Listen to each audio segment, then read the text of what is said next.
Hope you all are fine. So today we are here to talk about participle phrase, right? We will learn about participle phrase. So before doing that, we must know what is a participle phrase. A participle phrase is a phrase which starts with a participle, definitely. So how do we form phrase with it? A participle phrase will start with a participle, but it might have one, two, three, according to your necessity. You can increase words, okay, for participle phrase. So what does a participle phrase do? A participle phrase acts as an adjective. We must remember that a participle phrase acts as an adjective. So how does it work? Sometimes it becomes a modifier, sometimes it becomes an object, sometimes it gives the formation of a complement, whatever we call it. And a participle, since we are to talk about, the way how we will identify a participle phrase in a sentence. I mean, whether we have a participle phrase in this sentence or not, there are some tricks. Okay, we're going to talk about this. So, a participle phrase can be used at the beginning of a sentence, a participle phrase can be used in the middle of a sentence, and a participle phrase can be used at the end of a sentence. So, let's see, I found 5 ways so that it can help us to identify the participle. Let's see. Okay, we're not wasting time. The first thing is, in number one, we said that a participle phrase can be used before the main clause. So when you're using it before the main clause, remember, you have to use a comma just after the participle phrase. Okay, so how is it? So the example, the red letter is the participle, and this one is the extra word. So taking the book is a participle phrase. So we are putting a comma here. Okay, so you started reading. So taking the book is pre-modifying or modifying the pronoun he. We know that an adjective is a modifier or a participle phrase is a modifier which gives more information about the subject, I mean noun or a pronoun. We must remember one more thing, and that is a participle phrase tries to remain very close to the noun or the pronoun it is likely to modify. Okay. So again, confused by the assignment, Clara asked for help. So Clara, so it's before Clara. So, confused by the assignment is modifying this noun, Clara. Okay. And in number two, we said that we can use a participle phrase at the end of a sentence, whereas we will have the main clause at the beginning. And here we are not going to use any comma. So the example is you started reading taking the book. So taking the book is the present participle, and this red letter is the participle, and with this the book, it becomes a participle phrase. So taking the book is giving more information about reading, or it is modifying the word reading, and this word reading is a noun here because it's after a verb transitive.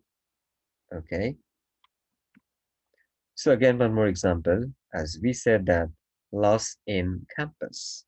Okay, lost in campus, it's a participle phrase, and it's after the verb, after the noun book. So the book has been modified with lost in campus.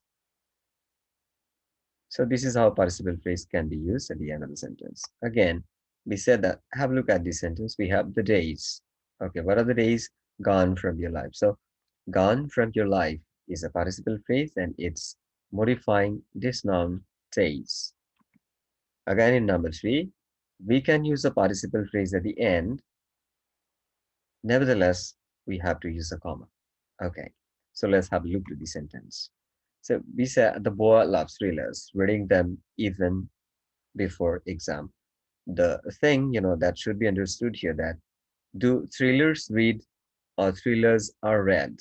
The sense of active voice and sense of passive voice. Remember that the subject is the boy. The boy loves thrillers. Even the boy loves reading them before exam. So these are participle phrase, and it gives more information about thrillers. Okay. So in number four, we said, so two options we have left only. We said that we can use a non-essential participle phrase. We will use a participle phrase, but this participle phrase will not be essential, not necessary. I mean, restricted. If you want to write, okay, you can write it, but not necessary. So what we are doing here, we are doing here is we are using comma on both the sides of the participle phrase. See, we have a comma here, we have a comma here, and the clause is the white cloth. Okay. So see, if we read this sentence this way, English in Bangladesh is taught through grammar translation method. This sentence is complete, okay, to convey a message to the reader. But if we want to add learn worldwide, this participle phrase, we can use it, but this is not necessary. And for that reason, we are calling it non-essential participle phrase. So participle phrase can be used with commas on both its side, okay? And again, one more example, we have Clara ask for help. Clara is a girl, she can ask for help to anybody for any kind of problem, but the option we have used, confused by the assignment, she is not supposed to be confused by the assignment. She might have some other problems. So this is not adding any dimension. Okay. Rather, it was unnecessary, for which we call it non-essential participle phrase, but we need to use a comma. See, we have a comma here on both the sides. Okay. And the next one, we don't need to use comma, even though we are writing the participle phrase in the middle. See, essential participle phrase. We will take a careful look to this participle phrase only because this participle phrase adds meaning to the sentence. Without this participle phrase, the sentence we are going to write does not give the complete sense. Let us read it. The team Bangladesh expect to win. Okay, which team is this? Or what does it try to win? It can be either football, it can be cricket, right? So when you write the team Bangladesh defeated in the first match, expect to win. Now, when you use this participle, it gives a clear-cut information to us and it gives a complete sense to the reader. So you must be very much careful about using the participle phrase.